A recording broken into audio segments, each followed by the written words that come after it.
ketika orang tua mulai kasih sosial media di kelas 5 SD, 6 SD. Itu sayang, itu otak itu lumpuh total. Jadi nggak bisa gerak. Makanya ketika saya ngajar board game, saya bisa lihat anak-anak yang pintar ketika mereka main board game. Saya coba wawancara, rata-rata mereka nggak main sosial media, nggak main handphone, nggak main gadget. Tapi anak-anak yang kurang pintar, itu rata-rata mereka main. Jadi terblok. Dari apa yang Bapak katakan, itu salah satu sarana untuk tidak hanya merekatkan hubungan dalam keluarga, playing board games together as a family, tetapi juga melalui permainan itu, anak-anak itu dibangun mentalitasnya, kreativitasnya, bahkan mungkin personality-nya, seperti itu. Nah, kami orang tua ingin tahu lebih banyak tentang signifikansi dari peranan board games di dalam pertumbuhan mental anak dan juga keluarga.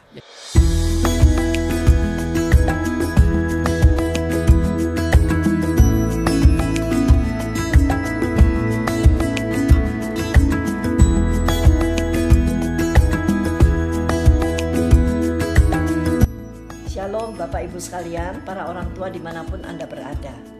Kembali bersama dengan saya Sukarmini. Saya adalah ibu dari 3 orang anak yang sudah dewasa dan 2 orang cucu. Bapak Ibu sekalian, sebagai orang tua kita semua sungguh sangat paham bahwa perjalanan parenting, perjalanan mengasuh anak bukanlah satu perjalanan yang mudah, yang enteng dan yang remeh. Ini satu perjalanan yang sulit dan maha penting karena kita sedang membentuk jiwa manusia yang Tuhan percayakan pada kita. Namun saya percaya bagi setiap orang tua yang sungguh bergantung kepada Tuhan, berharap kepada Tuhan, di dalam perjalanan yang tidak mudah ini, banyak sekali anugerah yang Tuhan lepaskan. Banyak sekali pertolongan, penghiburan, kekuatan, bahkan sukacita yang Tuhan berikan kepada kita orang tua. Bapak Ibu, mungkin kita tidak terlalu menyadari, tetapi justru melalui perjalanan parenting ini, Tuhan juga membentuk kita orang tua, baik iman maupun karakter kita. Sungguh ajaib. Saya berharap melalui berbagai topik dalam Cherish Parenting Podcast ini, Bapak Ibu semakin memahami jalan Tuhan. Dan ini membuat kita sebagai orang tua semakin bijaksana. Nah Bapak Ibu, kali ini topik kita adalah ketika anak-anak dan remaja kita bermain gadget atau handphone. Nah, ini kedengarannya sangat familiar ya, tidak asing. Nah, di zaman sekarang atau saat ini, anak-anak dan remaja dengan HP atau gadget di tangan itu menjadi satu pemandangan yang umum di mana-mana seperti itu. Ya. Dan kita melihat bagi anak-anak dan remaja kita, gadget dan sosial medianya itu sangat bahkan maha penting. Ya, di mana mereka berada harus ada wifi, harus mereka bisa main gadget. Seolah-olah di sanalah dunia mereka, di sanalah hidup mereka. Sedangkan anak-anak gara-gara HP atau gadget, mereka bisa marah, mereka bisa bentak orang tua, bahkan mereka bisa mengancam orang tua karena orang tuanya melarang mereka atau membatasi mereka bermain HP. Membingungkan bukan Bapak Ibu sekalian? Jadi kita harus bagaimana? Untuk itulah, untuk episode kali ini saya mengundang Bapak Edi Winoto. Bapak Edi Winoto adalah pendiri dari Hello Versus Board Games Class. Sudah 14 tahun beliau itu bergumul dengan hal-hal mengenai HP, mengenai sosial media, mengenai bagaimana mencari cara untuk membangun karakter, mentalitas anak-anak yang sehat. Bagaimana mengembalikan relasi, interaksi yang sehat di dalam keluarga. Jadi Pak Edi, terima kasih banyak sudah bersedia untuk hadir dalam Cherish Parenting Podcast. Thank you Bu Mini. Ini podcast pertama saya tapi excited sekali Bu Mini. Thank you sudah mengundang. Ya, Pak Edi orangnya sangat antusias, apalagi kalau sudah bicara mengenai board games. Kita akan lihat nanti. Nah, jadi Pak Edi, jadi apa yang tadi saya sampaikan mengenai betapa sekarang gadget dan anak serta remaja itu seperti sudah menjadi satu unity, ya, sudah tak terpisahkan begitu ya. Nah, saya lihat dari buku seorang penulis Jonathan Haidt berjudul The Anxious Generation, dan dia mengatakan bahwa telah terjadi sesuatu yang namanya the Great Rewiring, atau yang artinya perombakan besar-besaran di mana anak-anak itu sudah bergeser generasi anak-anak masa sekarang ini. Yang mereka tadinya itu play-based generation, atau anak-anak yang lekat sekali dengan dunia bermain. Sekarang menjadi generasi yang berpusat kepada telepon atau phone-based generation. Nah, Pak Edi adalah seorang ayah dari 3 orang anak, saya lupa tadi ya. Sekaligus beliau adalah pendidik dan motivator bagi keluarga-keluarga. Bagaimana Bapak mengamati fenomena ini yang begitu nyata, powerful sekali dalam pergeseran seperti ini? Apa yang sedang terjadi dan apa dampaknya, Pak? Tadi Bu Mini bilang bahwa bahkan ketika orang tua menyuruh anaknya tidak main, anaknya mengancam. Ya, itu kejadian. Jadi banyak stressful orang tua, mama-mama terutama ya, yang datang ke saya. Karena saya kan ngajar les selama 30 tahun untuk matematika dan sains ya. Mereka nanya, ini anak kok nggak mau belajar? Saya nanya, mereka main apa di rumah? Saya juga wawancarain anaknya. Mereka ternyata main game-game seperti Fortnite dan sebagainya, dan mainnya itu nggak bisa berhenti selama jam, mingguan, nggak bisa, pasti mainnya tahunan ya. Langsung saya bilang ke mama-mama ini, ya salahnya ibu sendiri, kenapa dikasih, kenapa diberi izin, kenapa nggak dikasih boundary. Jawaban mereka hampir rata-rata sama, nanti mereka marah, mereka nggak mau belajar, bahkan mereka ancam mamanya, saya akan pergi dari rumah. Itu benar-benar kejadian.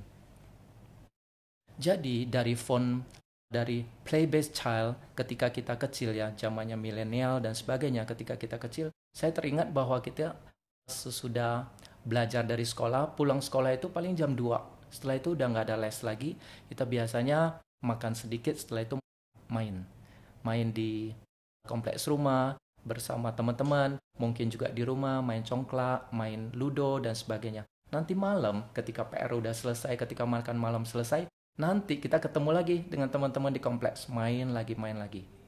Jonathan Haidt dalam bukunya Anxious Generation yang Bu Mini udah lihat, beliau mengatakan bahwa fenomena di tahun 90 itu mulai bergeser. Kenapa? Karena ada isu-isu atau news yang bilang ada penculikan anak, ada sex trafficking dan sebagainya. Ibu-ibu di Amerika, di Eropa udah, bapak-bapak juga udah mulai takut. Akhirnya mereka mulai masukkan anak-anak setelah selesai sekolah, mereka disuruh pulang ke rumah, main aja di rumah dan sebagainya. Itu pertama karena takut di jalan, di taman dan sebagainya. Biasanya yang di Amerika terjadi, di bagian-bagian negara lain pun terjadi. Tahun 90, Bu Mini ingat, itu pertama internet mulai menyebar ke seluruh dunia, tahun 90-an. Berbarengan dengan internet, tentu kita sebagai orang dewasa kita akan senang sekali karena kerjanya jadi semakin baik. Tapi anak-anak jadi dimasukin ke rumah. Mereka mulai dikenalin dengan internet. Oke, papa bilang kamu bisa mulai coba main di rumah dan sebagainya. Lebih murah, lebih nyaman, lebih terawasi dan sebagainya. Bu Mini, Jonathan Haidt juga bilang, fenomena ini dari play-based child menuju ke phone-based child itu karena mama-mama itu overprotecting di dunia bermainnya anak-anak, di dunia realnya, dan underprotecting di dunia visual. Menyebabkan mama-mama takut anak-anaknya cedera, lecet, luka ketika main-main di taman dan sebagainya. Tapi mereka underprotecting ketika anak-anak mulai gadgetan, mereka agak biarin. Ya. Jonathan Haidt juga melakukan investigasi terhadap krisis mental para remaja pemuda di era smartphones dan media sosial. Dia mengungkapkan ada pergeseran energi dan perhatian dari anak-anak muda ini dari dunia yang fisik kepada dunia yang virtual. Bagi dia menyebutkan ini sebagai satu horor, sesuatu bencana. Pak Edi, jelas sekali ya bahwa generasi kita, khususnya generasi masa kini, itu adalah korban. Anak-anak ini korban. Mereka tanpa sadar, bahkan mungkin orang tuanya juga tidak sadar, anak-anak itu ada di bawah satu kuasa, satu kekuatan yang sangat luar biasa, yang menggiring mereka atau membentuk pemikiran mereka dengan cara tertentu, bagaimana mereka pandang diri mereka sendiri maupun apapun, aspek apapun dalam hidup mereka. Menurut pengamatan Pak Edi yang banyak sekali berrelasi dengan orang tua nyadar nggak sih Pak? Sense nggak bahwa ada satu ancaman yang serius? Terlepas dari anak kok satu hari mainnya, setengah hari main HP, nggak bener gitu ya. Tapi mereka lihat nggak ada ancaman di balik gadget dan sosial medianya itu. Baik, mereka sadar tapi mereka nggak tahu apa yang harus dilakukan. Pertama, orang tua ini yang sudah dari milenial, mereka pun sudah terpapar dengan ketika 2010 iPhone mulai keluar, mereka pun sudah mulai main. Orang tua yang belum married dan sebagainya, mereka pun mulai main, mereka anggap ini adalah sesuatu yang bagus. Yes, handphone, iPhone itu bagus karena untuk membantu dunia pekerjaan mereka. Tapi di luar itu yang gadgetnya, sosial medianya, video gamenya itu sangat merusak. Tapi mereka belum ada research di tahun 2010 sampai 2015, belum ada research yang menampakkan bahwa gejala buruknya ini. Jonathan Haidt mulai research tuh dari 2012 sebagainya. Beliau research sampai 12 tahun dari 2012 sampai 2024 tahun ini, sampai beliau menerbitkan buku ini, ternyata efek negatifnya sangat parah.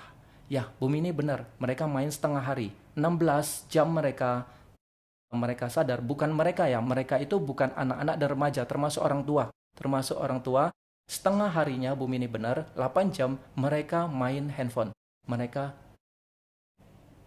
buka handphone. Itu kan data dari Jonathan Haidt, dari bukunya, karena beliau bikin data itu dari Amerika, dari UK, dari Eropa, sedangkan Asianya beliau belum bisa dapat. Saya teringat 2 minggu lalu ketika tim saya, mereka ada milenial, ada Gen Z, saya nanya, karena saya siapin ini, bahan-bahan ini untuk podcastnya Bu Mini, saya nanya ketika kita training setiap Sabtu, saya nanya, oke, saya baru baca bukunya Jonathan Haidt, saya mulai baca lagi, ini dia bilang rata-rata Gen Z itu 8 jam main gadget setiap hari. Saya mau nanya, jujur ya, kamu berapa jam sehari? Bu Mini tebak. Yang pertama bilang 9 jam. Saya kira dia salah tentang pertanyaan saya ulangin lagi pertanyaan saya. Ini belum termasuk kamu belajar untuk universitasmu ya, hanya hang out with handphone. Dia tetap bilang 9 jam. Oke lah, mungkin dia doang. Saya nanya lagi yang kedua, ketiga, keempat, kelima. Saya kaget. 6-6-nya semuanya jawabannya 8 jam, 9 jam, 10 jam, 8 jam, 9 jam, 10 jam. Berarti apa yang terjadi di datanya bukunya Jonathan Haidt itu beneran terjadi. Itu baru Gen Z. Kita belum ngomongin anak-anak kita.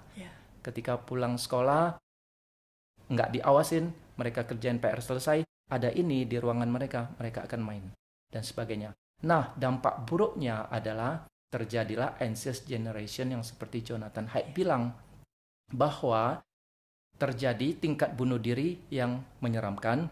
Data masuk dari 2012 sampai sekarang naik terus seperti hockey stick.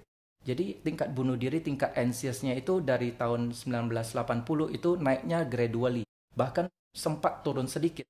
Di 2012 mulai naik sampai hockey stick. Hockey stick itu naik seperti ini. Sampai sekarang tak terbendung. Ada orang bilang itu karena COVID dan sebagainya. Tapi ketika COVID selesai, ini hockey sticknya naik terus sampai detik ini.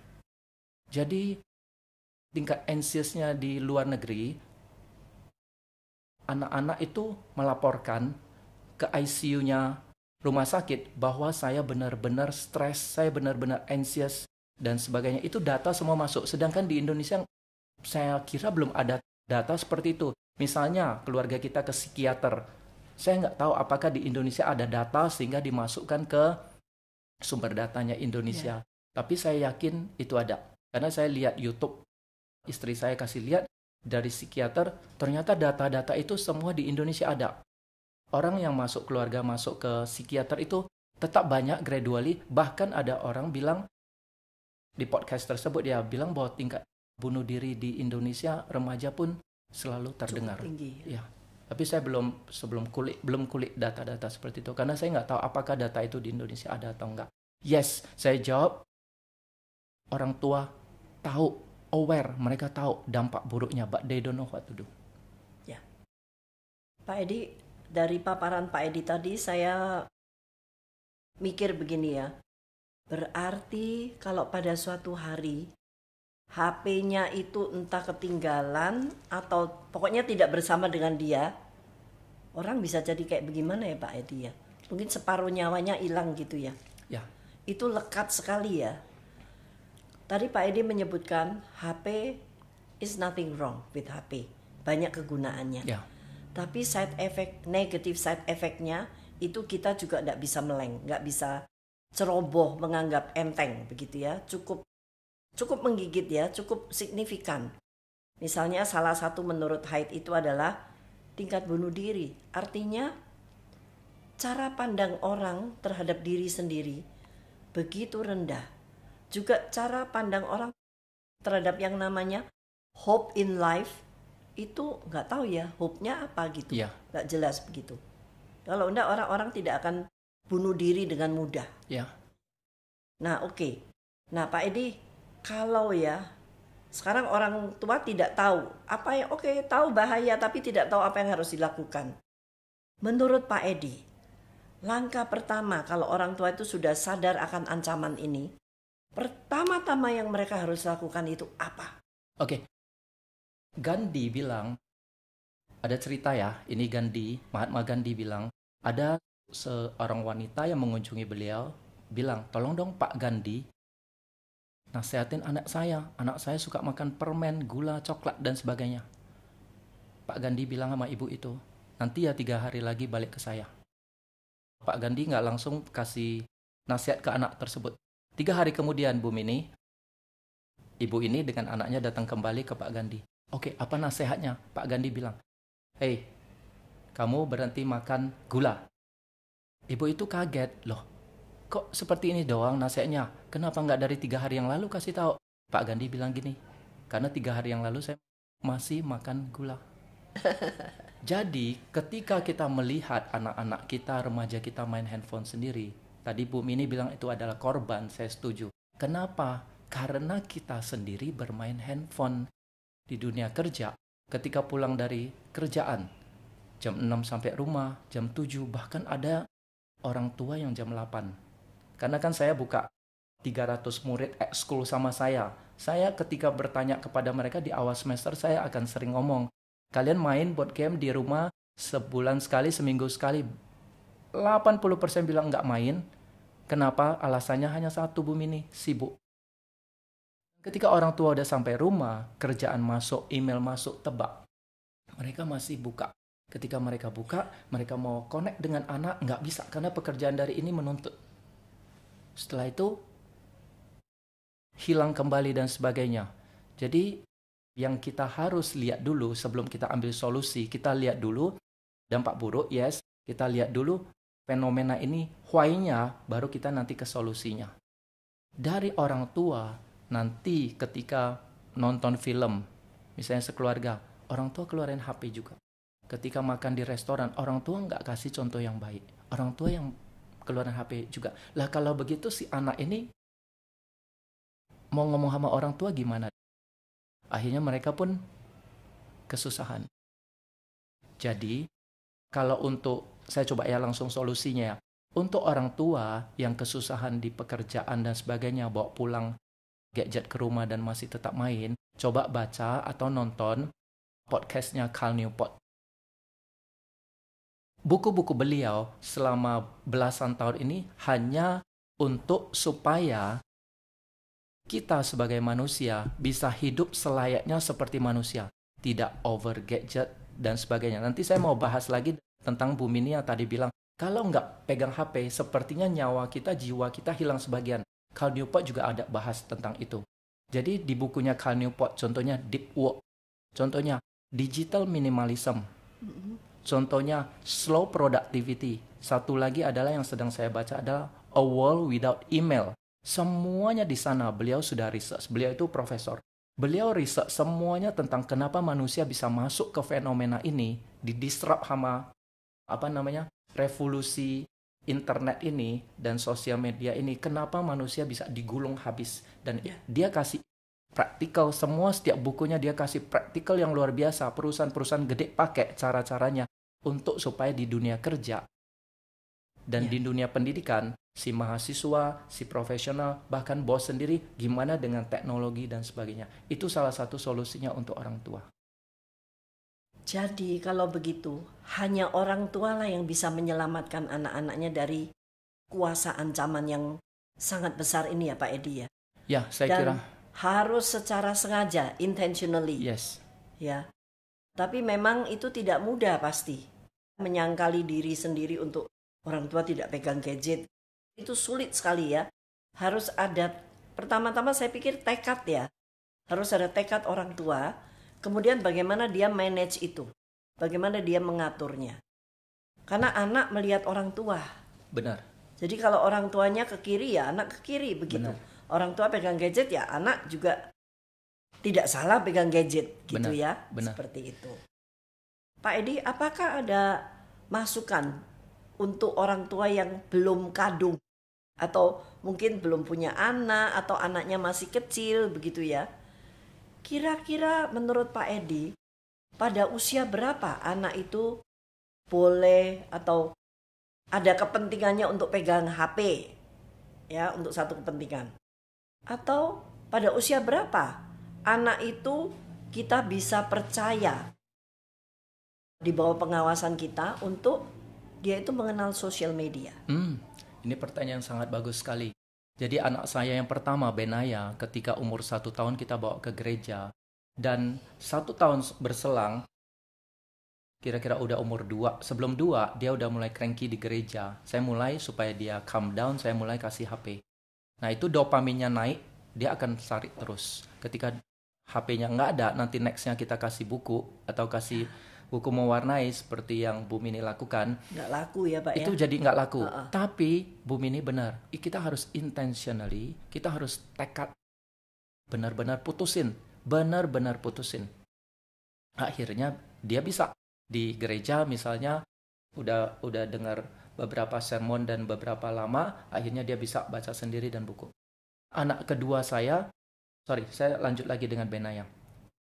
Karena saya adalah orang yang selalu menyelidiki teknologi terbaru untuk mendidik anak, EdTech, education teknologi. Saya mulai kasih Benaya di umur 3 supaya dia bisa yakin, bisa baca, bisa berhitung dan sebagainya. Saya mulai kasih umur 3. Belajar contohnya IXL, itu semuanya masukin input belajar sendiri, nanti semua nilai-nilai keluar. Dan semua data keluar. Saya bisa 2 hari, 3 hari kemudian saya lihat, oh Benaya lagi belajar ini. Lagi belajar ini, nilainya ini. Senang sekali saya Bu Mini. Setelah itu saya cari lagi yang lain. Jadi si Benaya ini dari umur 3, 4, 5, saya mulai homeschooling dengan buku, tapi saya juga kasih gadget dalam pembelajaran. Alhasil umur 6 dia sudah bisa baca dan berhitung. Saya bangga.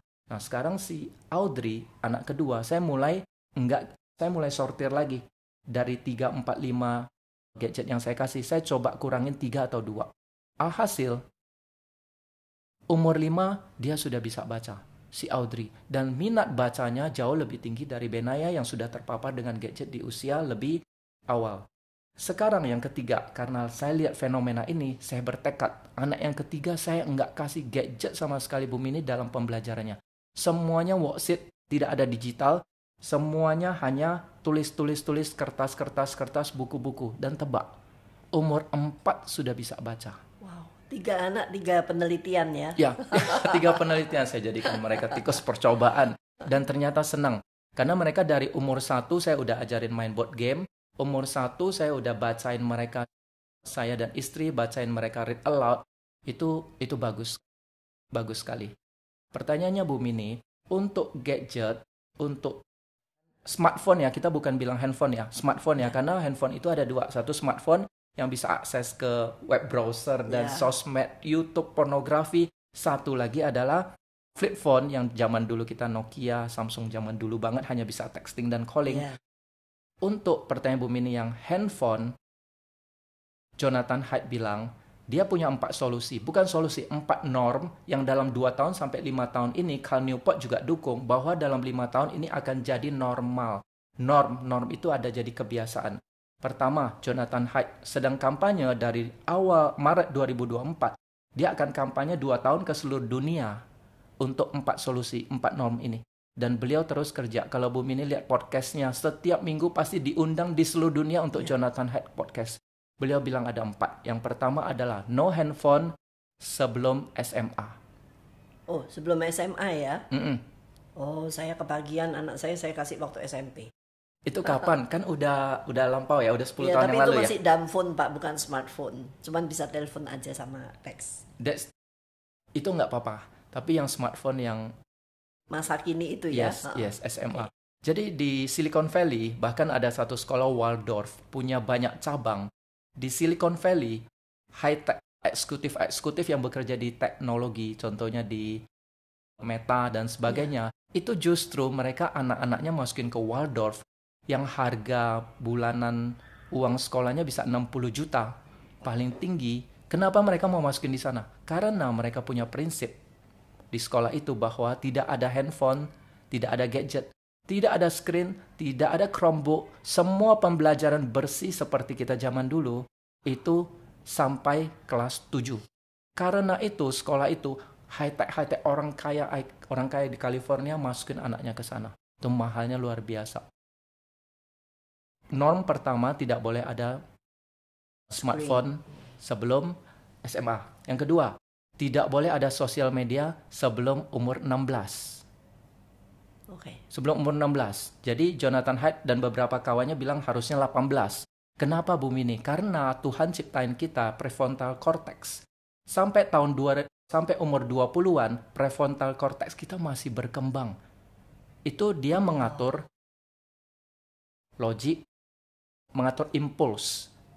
Impuls itu artinya apa? Kalau kita suka sesuatu, kita nggak bisa nolak, Bu.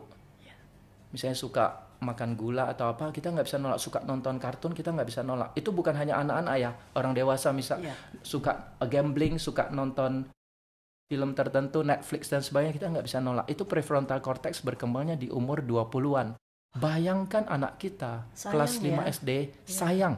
Itu dilumpuhkan, otak prefrontal cortex anak-anak dilumpuhkan dengan ketika orang tua mulai kasih sosial media di kelas 5 SD, 6 SD.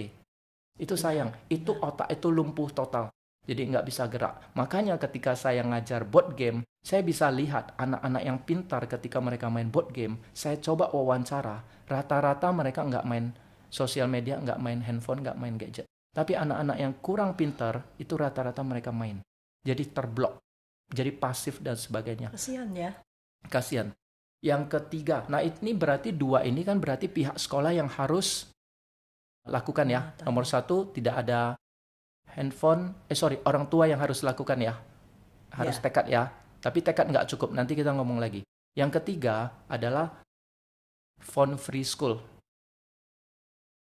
Sekolah tidak boleh ada handphone. Artinya apa? Handphone, kalau mau dipakai Chromebook dan sebagainya, itu boleh di kelas. Tapi ketika kelas selesai, mereka mau istirahat, mereka mau lunch, itu tutup.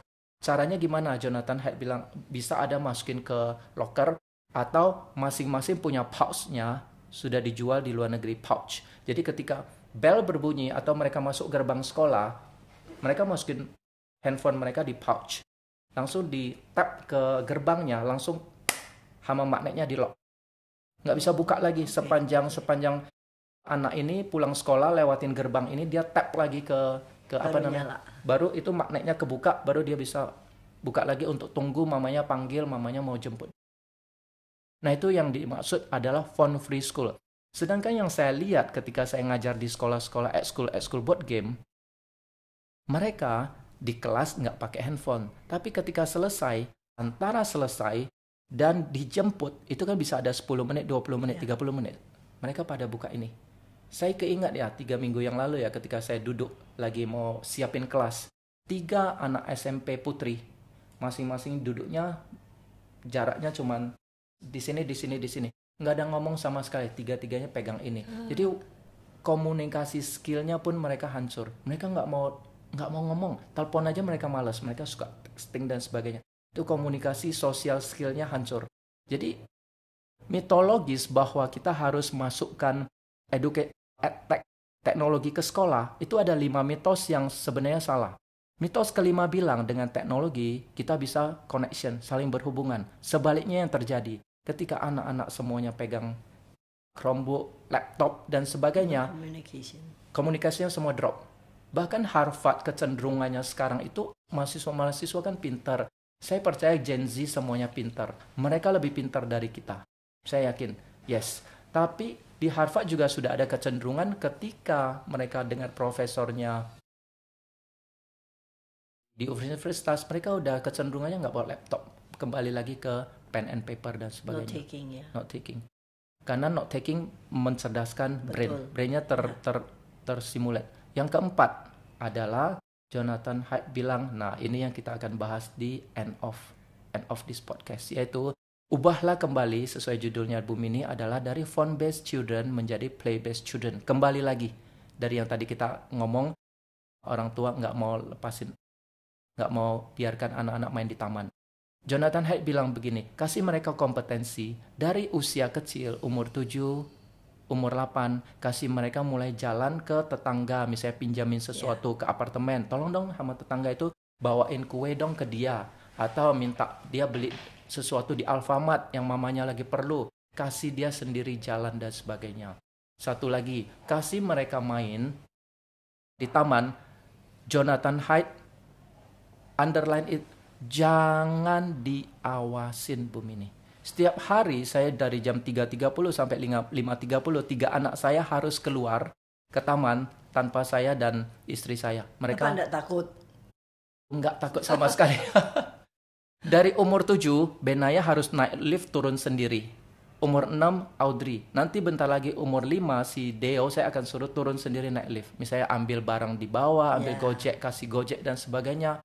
Itu harus dibiasain karena membentuk mereka jika ada race, mereka akan menghadapi hidup itu akan jadi lebih powerful. Dan ketika bermain di taman, parents tidak boleh bilang ini bahaya, jangan manjat, jangan. Jonathan Haidt bilang, biarkan mereka terluka, biarkan mereka jatuh dan sebagainya. Itu membuat mereka resilient. Itu artinya mental itu semakin kuat, semakin kuat. Nah, ini 4 solusi dari Jonathan Haidt. Wah, yang terakhir keren sekali ya Pak ya. Cuman memang orang tua harus, saya lihat ya dari paparan Bapak itu, ini orang tua harus punya tekad batu ya, tekad yang tak tergoyahkan. Tapi tekad saja belum cukup ya, Bapak tadi bilang ya. Maksud saya, itu akan merombak seluruh sendi kehidupan keluarga. Benar-benar totally berubah. Kalau tidak, ya nggak ada hasilnya. Ya. Cuman wacana begitu ya. Ya. Wah, dan anak-anak zaman sekarang kalau Bapak bilang pindah dari phone based kepada play based, wah ini satu challenge untuk orang tua. Mungkin kita oke ya, keluarga kami oke misalnya. Tetapi keluarga tetangga belum tentu. Yes. Anak-anaknya juga belum tentu seperti anak-anak kita menjalankan program yang kembali kepada play based begitu.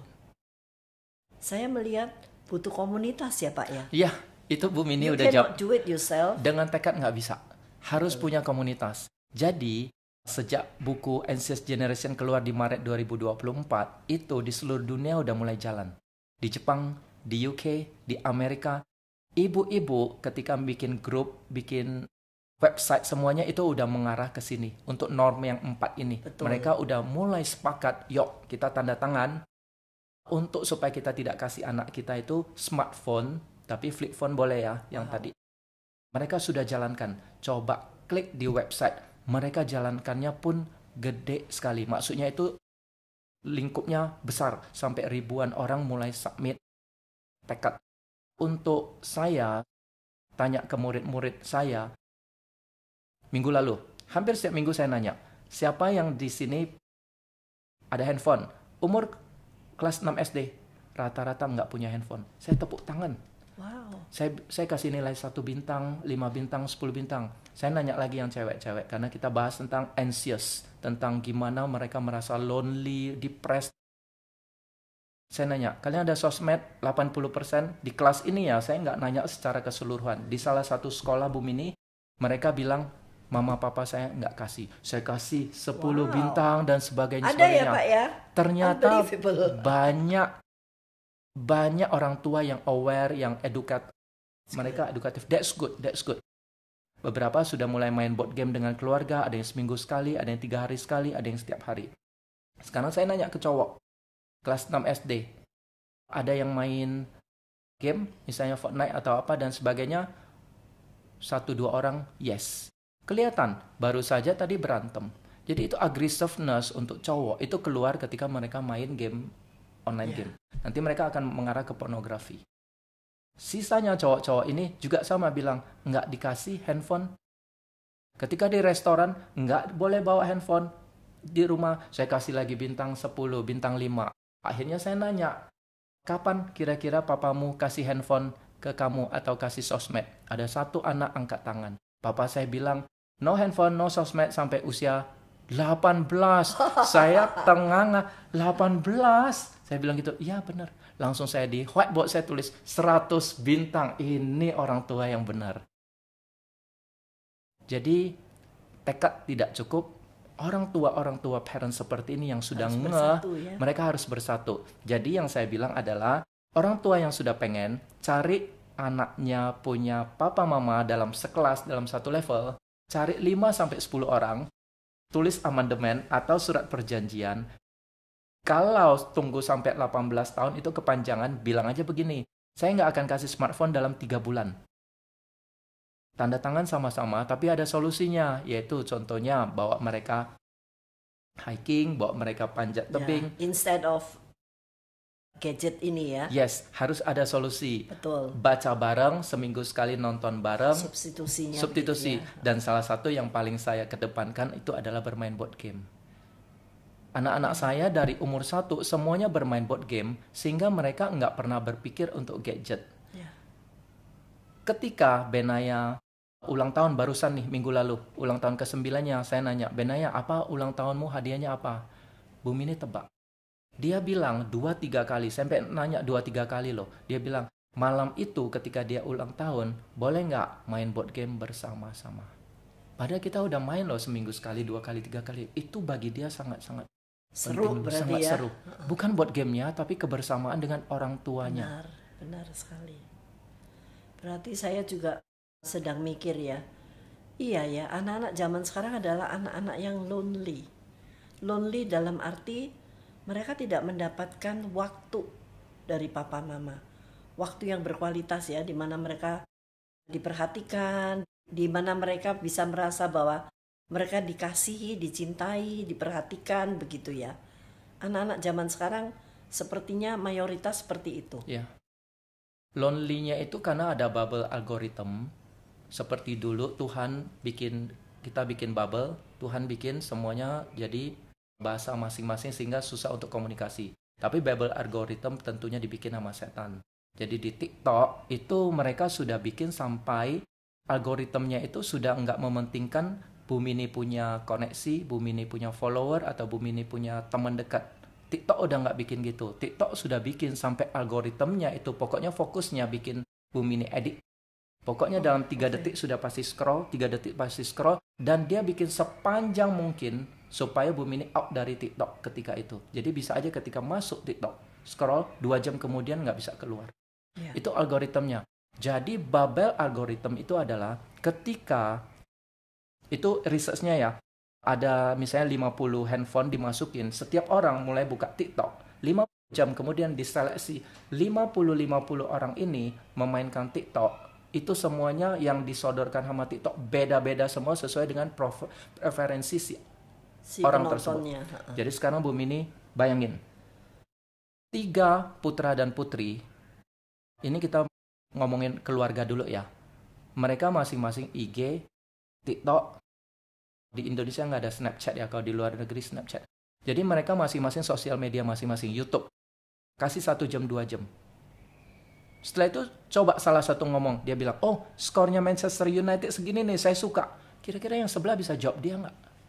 Belum tentu kan dia lagi nonton yang sepak bola. Itulah Bible algorithm, sehingga ketika kita berasa bahwa kita terkoneksi dengan si anu di dunia virtual, ketika kita mau ngomong sama teman sebelah atau saudara sebelah atau orang tua, sesungguhnya tidak connect. Tidak connect, nggak nyambung. Walaupun dua-duanya nanti ngomongin apakah boleh nanti misalnya sesuatu bahan ya, mereka masing-masing akan cari di website, masing-masing beda sumber lagi. Ketika ngomong, dia akan ngomong menurut saya A benar, menurut saya B benar. Apalagi kalau baca YouTube komennya seperti itu semuanya beda-beda. Yang komen semua orang nggak jelas. Jadi itu namanya Bible algorithm. Jadi nggak bisa ngobrol. Jadi itulah yang membuat mereka lonely-nya luar biasa. Ketika mereka mau mengungkapkan aspiratif mereka, sudut pandang mereka dari yang mereka baca selama 1 jam 2 jam, mereka mau ngomong sama orang sebelah bilang, kayaknya nggak gitu ah. Menurut dia kan dia lihatnya yang lain. Semua topik nggak nyambung, semuanya saling silang, jadi lonely-nya luar biasa. Serem ya Pak ya, manusia dibikin seperti itu ya. Ini belum masuk yang keempat loh, AI. AI sudah masuk 3 tahun lalu. AI jauh lebih serem lagi. Internet membantu. Kita nggak bisa hidup tanpa internet. Internet sangat membantu, termasuk pendidikan mereka sangat terbantu.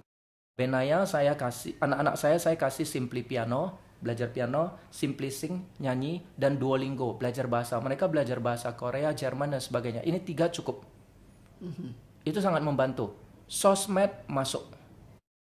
Smartphone masuk yang ada kamera depan masuk. Ini merombak semua epidemi yang jauh lebih serem dari COVID, jauh lebih serem dari apa yang bisa kita bayangkan. Ini semua kita sedang kena. AI sedang masuk. AI akan jauh lebih serem lagi. Ya. Kita mesti berdoa ya supaya Tuhan berikan kekuatan kepada orang tua untuk do something, untuk bertindak. Ya. Minimal bagi keluarganya juga bagi komunitas. Ya. Karena tanpa komunitas, sekali lagi kita tidak bisa cuma membangun keluarga sendiri. Ya. Harus ada satu community, Pak. Pak Edi, terima kasih ya untuk pembicaraan yang begitu insightful. Ya, mungkin juga ada hal-hal yang kepada orang tua ya. Saya udah lewat orang tua, tetapi saya mikir tentang cucu saya. Yes, ya. So correct. Yang justru lebih fragile untuk zaman sekarang ini ya. Semoga Tuhan beranugerah menolong setiap orang tua. Ya. Ya, untuk menolong keluarganya, menolong komunitasnya.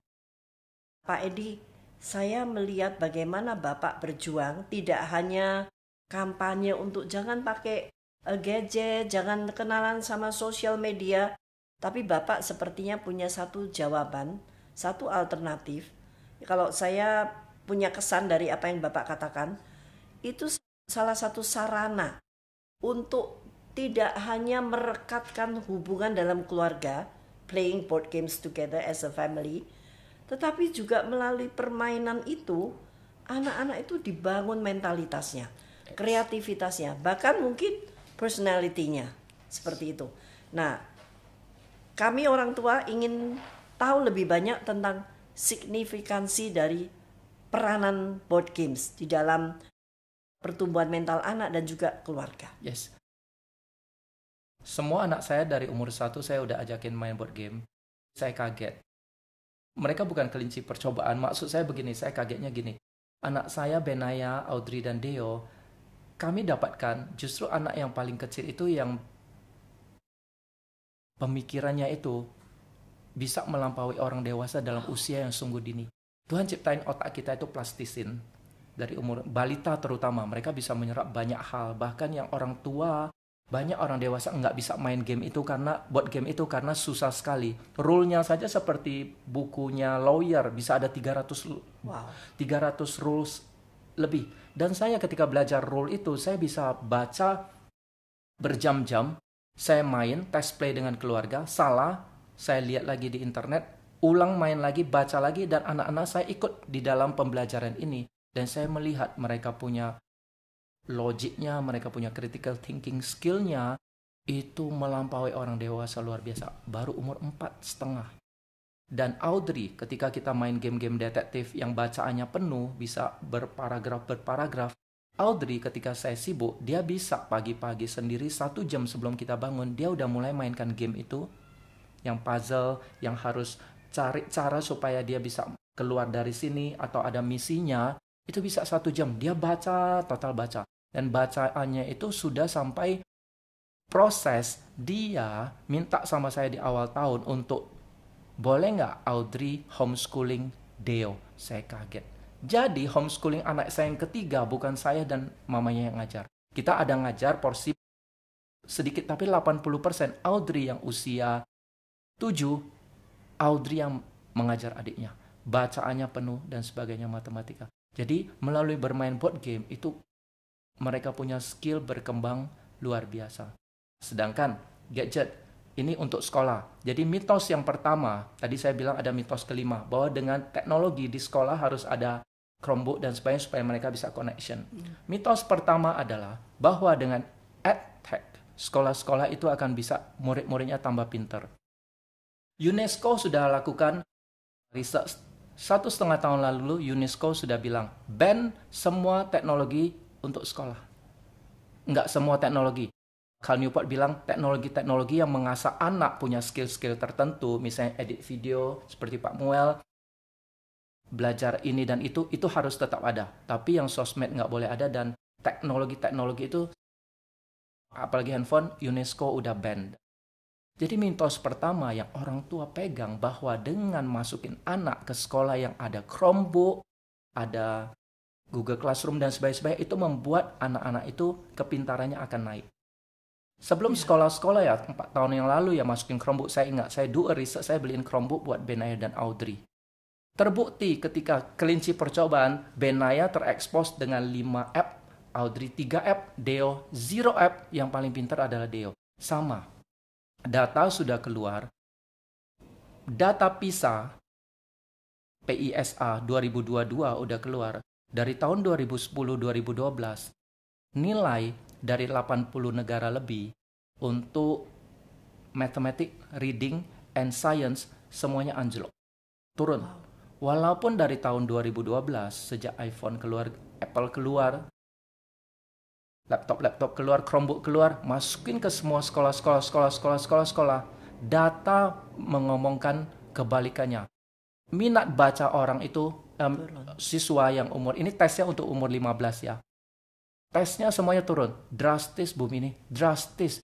COVID tidak ada penentuannya. Orang bilang di COVID, sekolah 3 bulan nggak ada. Mereka di rumah bisa lakukan belajar sendiri. Tetap turun, harusnya kan naik, karena di rumah mereka bisa research. Dan research juga bilang bahwa anak yang punya Chromebook, punya laptop, punya komputer yang diakses sama sekolah, nanti pulang harus belajarnya digital worksheet, datanya keluar. Mereka menghabiskan, murid-murid ini menghabiskan dalam 1 minggu 10 jam untuk YouTube, 10 jam untuk sosmed, 10 jam untuk video game, 1 jam untuk bikin proyek, 40 menit untuk menulis. Membacanya pun cuma 1 jam. Jadi ketika sekolah bilang bahwa EdTech ini menguntungkan, kebalikannya semua yang terjadi.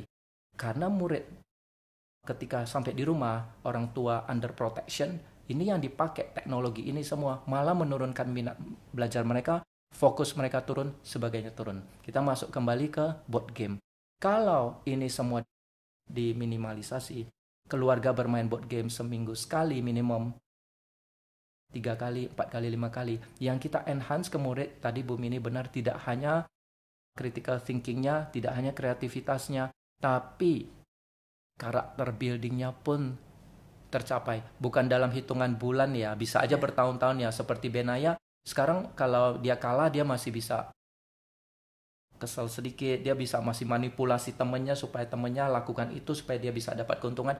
Itu terus diasah, tapi melalui board game pun anak-anak yang ikut kelas kami di ekskul sekolah-sekolah board game kami, board game kelas itu pun saya lihat kalau yang ikutnya sepanjang 1 tahun, mereka punya fokus naik, mereka pembelajarannya naik, Sehingga ketika nanti di sekolah mereka mendengarkan bab baru, misalnya ngajar fisika, ngajar mata, bab baru, mereka sudah terbiasa. Karena dengan kami mereka sudah terbiasa untuk dikasih rule yang banyak. Fokus, mereka sudah terbiasa. Dan communication pun mereka jadi tadinya gadget, mereka sekarang dengan board game, otomatis mereka komunikasinya jalan terus. Leadership-nya pun keluar. Jadi banyak sekali hal baik yang dari board game. Oke. Sampai di sini saya bisa menyimpulkan dari pembicaraan kita Pak Edi bahwa nothing is so good about gadget, especially smartphone dan the social media. Yes. Saya malah melihat apa yang Tuhan ciptakan dari awal, sesuatu yang natur, otak kita itu, yang tadi Pak Edi bilang, itu akan sangat bertumbuh dan sangat pesat sekali bertumbuhnya tanpa gadget. Justru gadget itu seperti mematikan, menghentikan, membunuh semua yang ada itu. Nah, untuk konteks keluarga, kalau saya punya keluarga dengan anak-anak, itu tergantung saya sebagai parent, sebagai suami dan saya. Apakah saya mau memasukkan sesuatu yang artificial itu ke dalam keluarga saya untuk membunuh otak dan karakteristik anak-anak saya? Atau saya tetapkan untuk tidak. Dan pada saatnya mereka baru boleh menerima itu. Pada saatnya ketika mereka sudah lebih dewasa, sudah lebih matang, sesuai dengan kegunaannya. Bu Mini cucunya 2 ya? Cucu saya 2. Dan mereka umur berapa? 4 dan 2. 4 dan 2. Ya. Mereka sudah terpapar dengan gadget? Terkontrol ya. Dan tidak, karena di rumah mereka pun tidak ada TV, tidak ada apapun. Jadi mereka bermain natural. Sesuatu yang balok atau stiker, sesuatu yang permainan, benar-benar permainan ya. Gadget tidak. Gadget itu hanya kalau kayak apa sih, waktunya mereka sudah kayak udah bosen dengan mainan Cocomelon. Itu aja. Cocomelon. Ya. Hanya itu dan tidak yang lain-lain. Jadi sesuatu yang baik itu adalah boredom. Cal Newport bilang boredom itu sebenarnya bagus. Iya. Boredom itu gini. Jadi ketika anak-anak kita gampang bosenan, karena mereka udah terbiasa dengan sosmed, sering scroll. Saya nggak suka ini, saya scroll. Saya suka scroll. Itu membentuk otak anak. Otak dewasa pun sama. Sering boredom. Ngomong nggak panjang, tiba-tiba dia udah mulai lihat handphone. Nonton film, tiba-tiba jalan lagi, lihat handphone. Bahkan di gereja, nggak mungkin nggak ada yang pegang handphone ketika pun. Nah itu gimana itu Pak? Jadi kalau saya bawa anak ke gereja, terpaksa dia harus ikut kebaktian dewasa. Anak nggak ngerti kali ya khotbah ya Pak ya. Pasti dia goyang-goyang, dia mulai kacau-kacau begitu. Ya. Bapak mau kasih HP nggak? Ya. Ya saya kasih Benaya waktu itu seperti yang tadi saya ceritain, kasih HP yang umur 1-2 dan saya nyesel, akhirnya saya cut dan nggak boleh lagi. Dan ya ketika di meja makan di restoran nggak boleh bawa handphone, tentu orang tua juga jangan.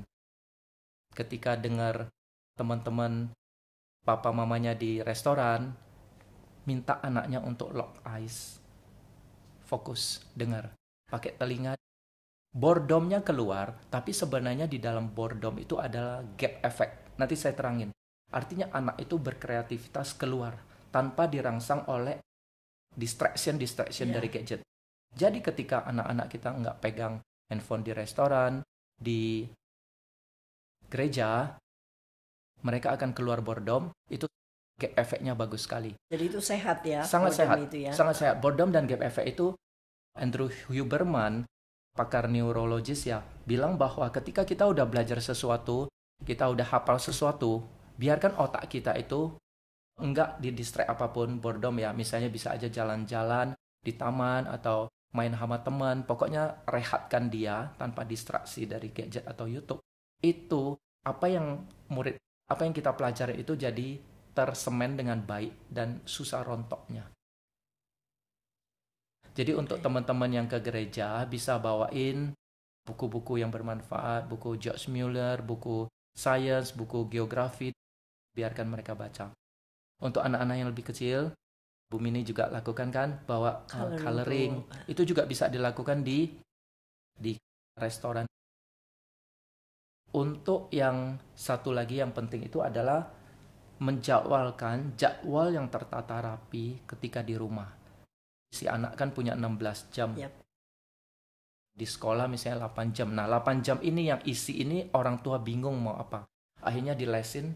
Yeah. Nanti malam papa mama pulang, oke, boleh nonton. Itu semua harus dijadwal tepat. Kesalahannya itu adalah karena dari mata saya selama 30 tahun saya ngajar les. Karena uangnya banyak, carilah les sampai satu anak bisa les sampai 10. Kasian banget. Itu kasihan sekali Bu Mini. Jadi anak tidak punya gap effect lagi, tidak punya waktu untuk merehatkan dia punya otak. Benar. Sehingga apa yang dia serap dalam 8 jam, 10 jam, 12 jam, jangankan anak kita aja nggak mungkin bisa serap semua dan besok bisa ingat lagi. Belum malamnya, harus kerjain PR, belajar ujian besok. Nah, dengan anak-anak yang seperti ini, because of parent yang sekolah yang mengedepankan tentang ranking, prestasi, lomba di sana-sini, habislah si anak. Akhirnya tidak heran kalau anak kita kembali lagi ke norm, kenapa fenomena ini keluar, akhirnya si anak yang minta gadget, nggak kuat lah 10-12 jam. Seperti itu memang hiburannya di dunia lain gitu ya. Saya melihat banyak sekali anak-anak sekarang yang matanya itu tidak ada sinar, suram sekali, bukan mata anak-anak, tidak ada joy as a kid, nggak tahu apa yang terjadi itu. Sepertinya dunianya suram sekali ya. Joy-nya si anak itu dapatnya dari keluarga, bukan dari luar. Dari keluarga dulu. Bu Leonie di podcast yang terdahulu bilang connection itu penting. Ketika kita arahkan anak, kasih perintah dan semuanya, connection penting. Dari kecil, nanti saya bahas lagi kalau sudah murid anak-anaknya sudah umur 18 gimana? Nanti saya bahas. Jadi dari kecil yang mereka kenapa bisa nggak ada joy karena koneksinya hilang. Jadi penting connection dengan orang tua. Betul. Jadi di jadwal saya sekeluarga itu dari pagi sampai malam itu sudah tertata rapi.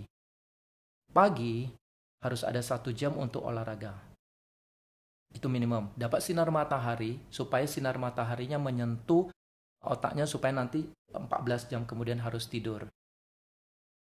Dan juga sinar matahari menyentuh satu tombol yang merepress anxiety, merepress kesuraman, gloomy. Tanpa sinar matahari itu keluarlah anak-anak yang unjoyful, kayaknya matanya suram. Penting untuk anak-anak di pagi-pagi itu dipaparkan dengan sinar matahari. Nggak cuma tanaman ya Pak. So good. Yes. Kita juga perlu. Benar.